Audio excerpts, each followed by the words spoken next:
Oke, saya membuka sendiri ya. Dibuka no, Mau dibukain? Jangan, udah bisa. Jangan. Oke. Teman-teman sekalian, terima kasih banyak. Saya melakukan kerepotan ini. Sepertinya ada seseorang yang memandu saya. Bukan satu orang, tetapi ada banyak petani perempuan yang kalau saya bermalas-malasan tuh saya rasa malu gitu. Mereka bekerja keras dan tidak cukup beruntung untuk bisa jalan ke Bali, sekolah gitu. Jadi makanya saya berusaha sebisa saya membawa apa yang mereka tanam, apa yang mereka punya harapan, dan saya ingin berbagi kepada siapapun yang ingin mendengarkan. Itu pembukaan dari saya. Sekaligus itu juga akan ini PowerPoint saya. Saya akan minta tolong ingatkan, mungkin 15 menit pertama saya akan coba PPT, kemudian 10 menit berikutnya saya akan coba demo, habis gitu kita ngobrol. Boleh ya? Boleh dong. Jadi, boleh. Saya mau bilang bahwa yang namanya konservasi itu tidak selalu harus menjaga taman nasional, tidak selalu harus berpakaian seragam. Semua orang tuh bisa melakukan konservasi. Sebenarnya itu tesis buat disertasi saya, tetapi pada prakteknya kalau saya di desa, saya nggak bisa ngomong, Bu itu disertasi saya gitu. Nah maka saya menggunakan alat yang mereka punya, yaitu hasil bumi, yaitu tanaman obat. Kenapa tanaman obat? Jadi gini, Undang-Undang Dasar 1945 pasal 33 menyebutkan bahwa sebesar-besarnya kemakmuran rakyat. Tapi sayangnya Undang-Undang 5 tahun 90 tentang konservasi sumber daya alam hayati itu mengatur pengelolaan kawasan konservasi itu dengan benteng.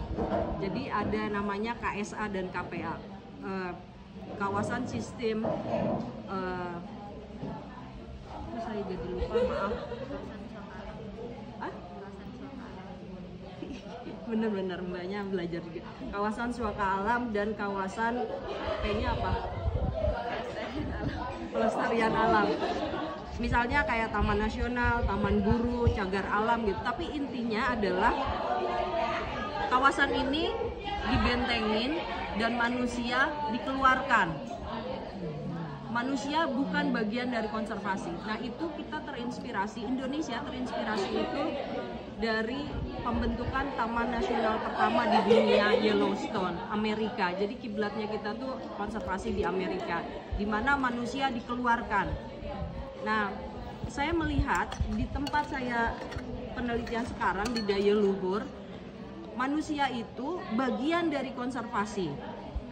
Justru itu yang ingin saya cari. Mereka punya konsepsi, mereka punya praktik, dan apakah konsepsi dan praktiknya itu punya kesesuaian. Itu bahasa susahnya, tetapi secara gampangnya dalam praktiknya di tanaman obat, WHO itu menyebutkan, bikin laporan 80% penduduk dunia itu menggunakan herbal tradisional. Itu sudah diterima. Bahkan kayak di Jepang itu kalau kita sakit, kita ditanya mau obat modern apa tradisional.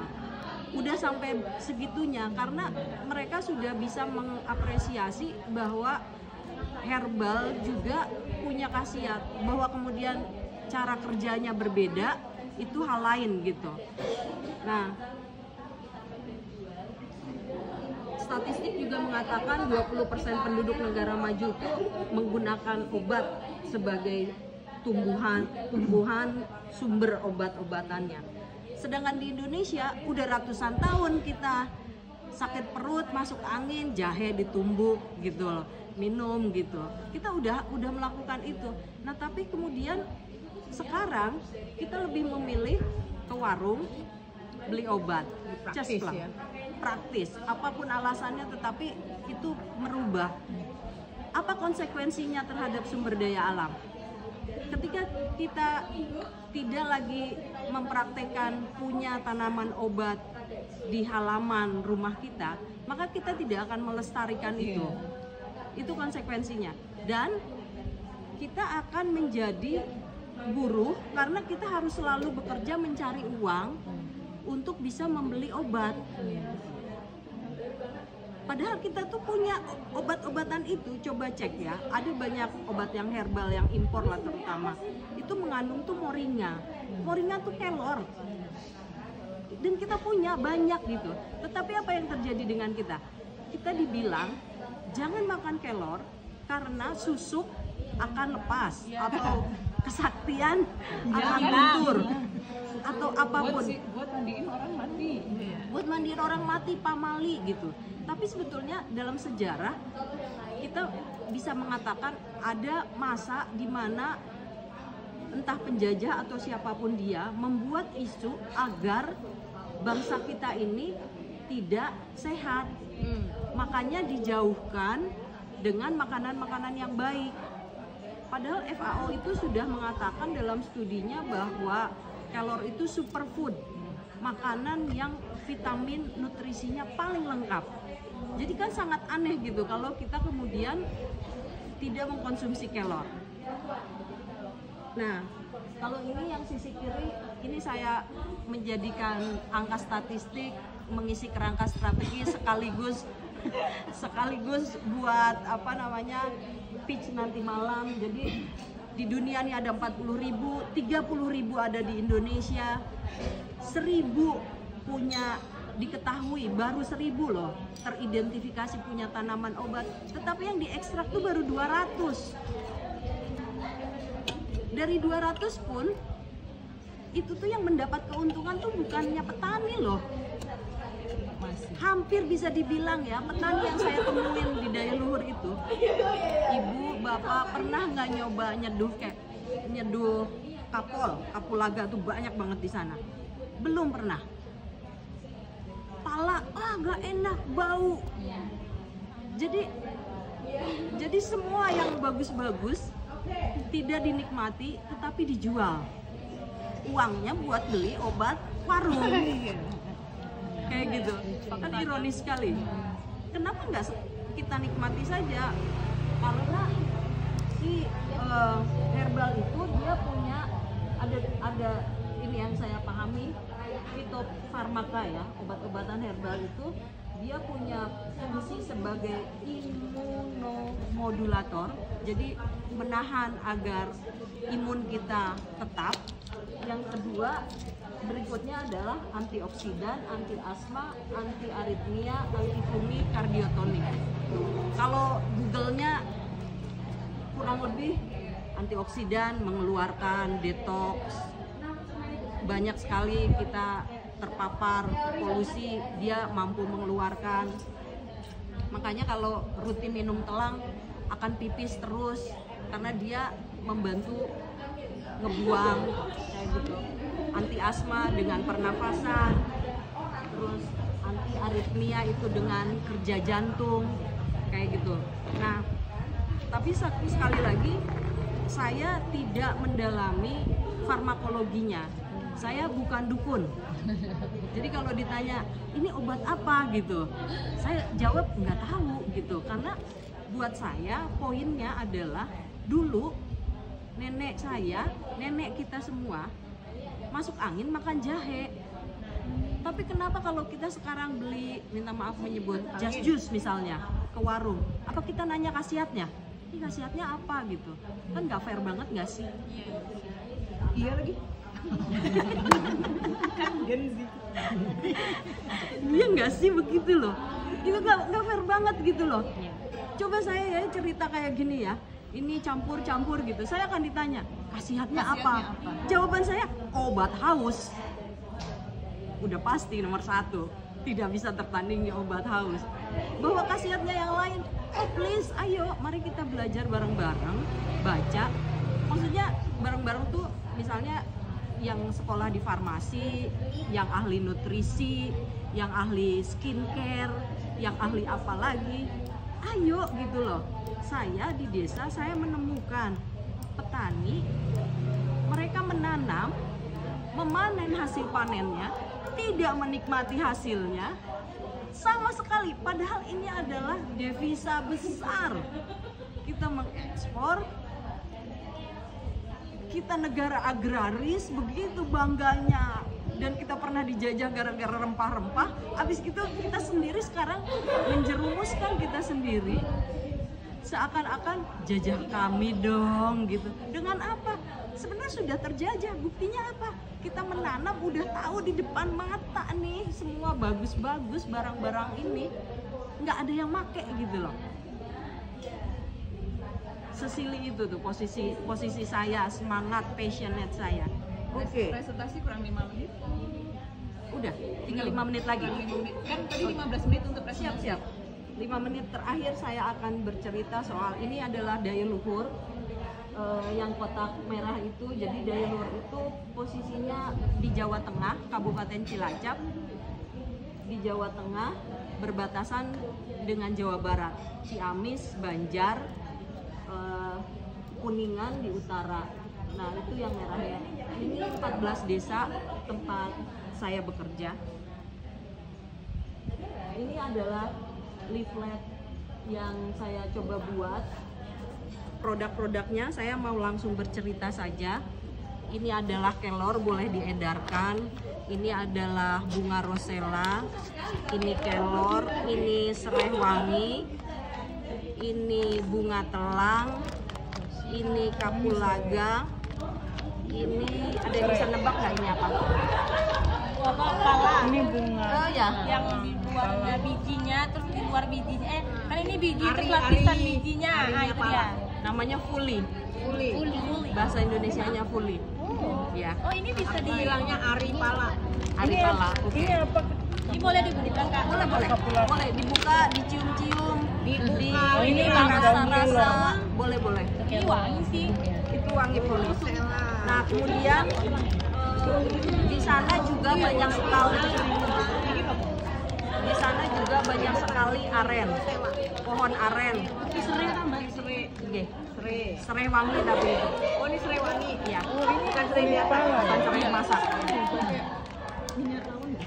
Bau bubuk maca. Ada nggak bedanya? Betul, betul. Kelor itu bau bubuk maca. Nah, kemudian yang terakhir supaya saya menyelesaikan 3 menit presentasi saya, di sana itu ada banyak sekali pohon aren. Pohon aren itu buat apa? Tahu nggak pohon aren itu buat apa? Buat diambil itunya. Air Niranya. Niranya. Betul. Dibikin gula. Brown sugar gula aren. Nah, gula aren itu bentuknya besar. Nah, kemudian kami berpikir kalau mau orang kota nih ya, pengen nyeduh apa-apa dengan gula aren, kan susah kalau gede dipotong-potong.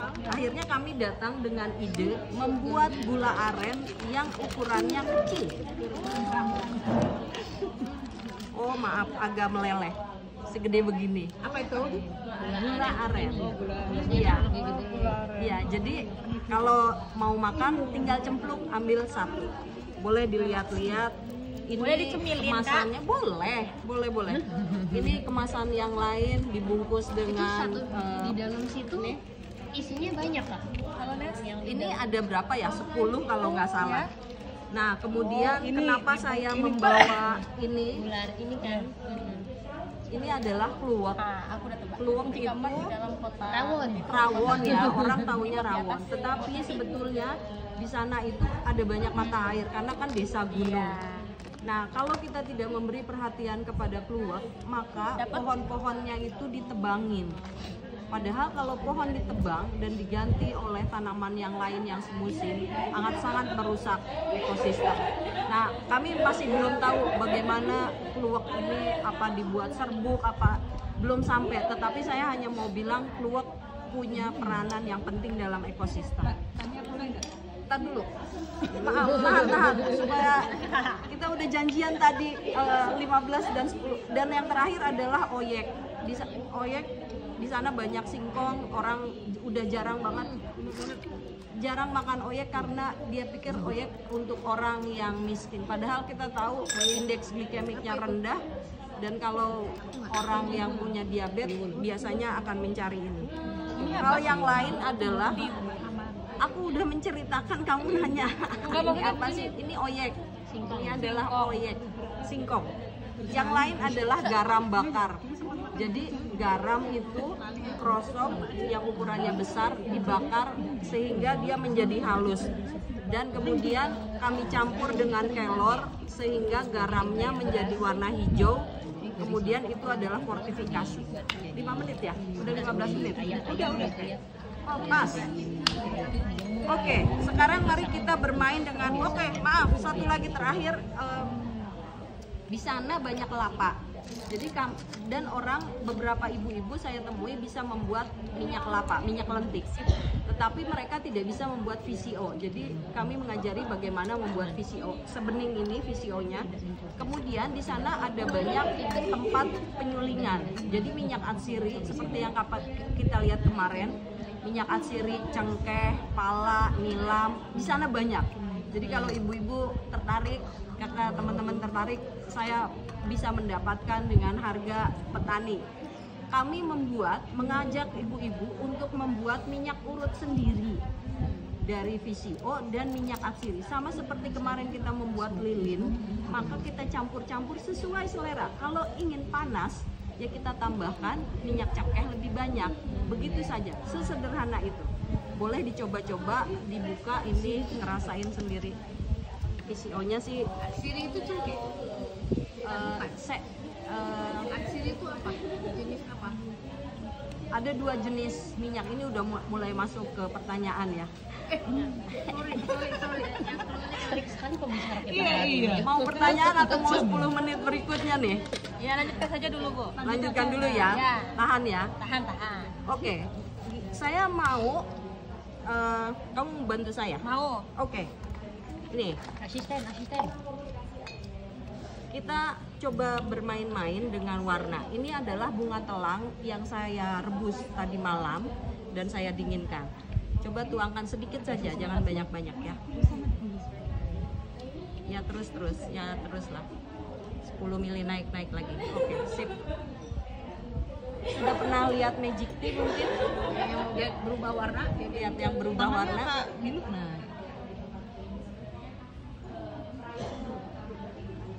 Salabim jadi apa? Digoyang. Gelasnya. Gitu ya. Itu tuh sendok tuh.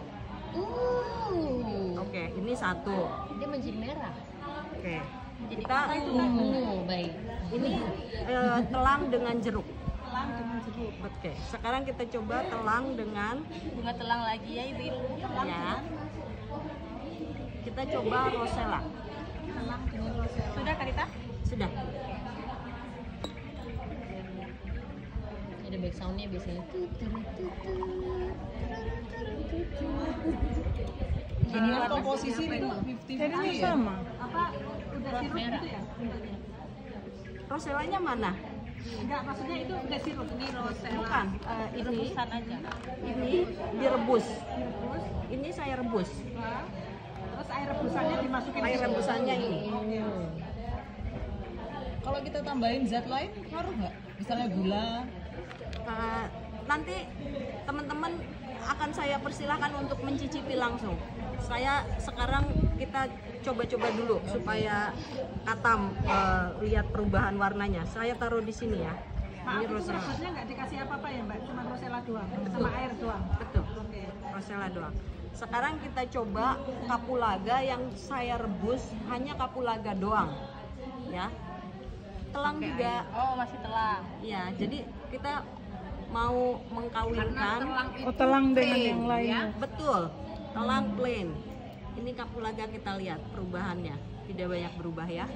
Ini kalau dengan kapulaga. Tetapi kalau teman-teman bisa menikmati soto, nah ini kapulaga itu datang dari kapulaga sensasinya. Gini ya. Boleh dicicipin ini Mbak? Boleh, semuanya boleh ini. Lagi. Sabar. Ini 10 menitnya saya. Kalau emak-emak gitu ya. Oh iya. Ini 10 menitnya saya. Benar. Oke, ini kita coba daun sereh. Daun sereh. Serewangi ya. Serewangi. Kita lihat. tidak ada perubahan warna ya. Tapi dari rasanya nanti coba sendiri. Ini saya simpan di sini. Pelan-pelan kakak. Enggak ditaruh di depannya. Ini loh, semua udah ada gelas nanti. Ini yang terakhir adalah kulipala. Ini cantik sekali. Aripala.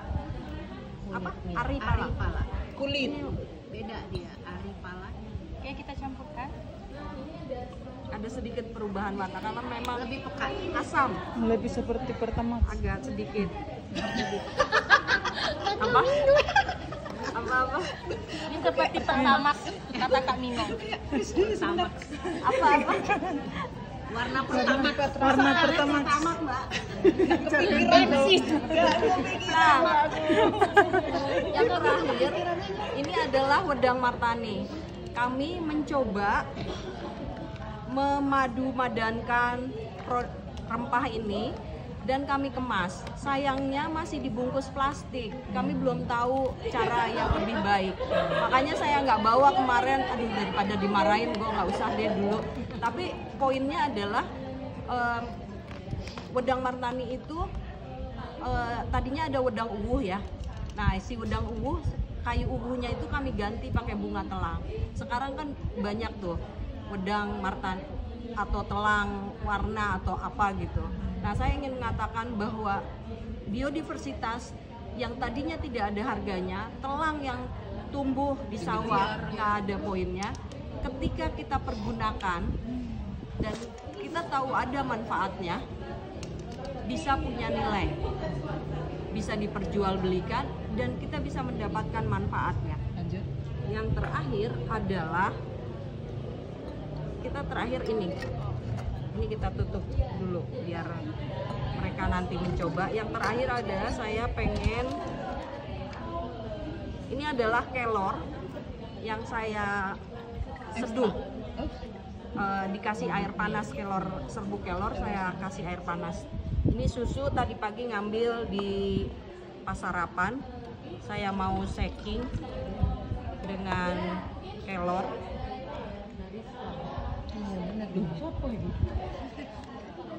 Ini udah ada esnya di dalamnya.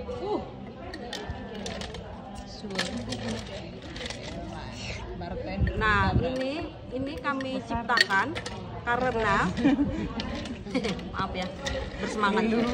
Ini kami ciptakan karena kita tahu minum di Cafe Bean. Oh, menyebut nama, maaf. Tidak apa-apa. Mahal banget. Ini apaan sih beginian? Oh, ini matcha impor dari Jepang. Bah, ini mah kelor. Kita pulang bikin, bisa tuh gitu. Jadi kita mau bilang kita nggak usah terlalu kaget-kaget lah dengan hal-hal yang dari luar yang kelihatan gaya-gaya gitu. Kita semua punya. Ini keca. Kelor. Maca. Kecap. Kelor. Oh, ada foamnya. My favorite. Oh, ini ada foamnya ya ibu-ibu ya. Iya. Oke. Begitu presentasi dari saya. 10 menit kan? Terus bro kayak apa mbak? Kami udah mau gitu. Nah, Aku udah ada harapan tadi kayak sekarang mari saya yang kasih pertama. 10 menit ibu-ibu sekalian untuk mencicipi. Silakan menolong diri sendiri. Mau mengambil, saya tidak mau menyiapkan. Mari supaya agak bergerak. self service ya ibu-ibu ya. Benar ya. Ingin saya cicipi. Aku mau coba.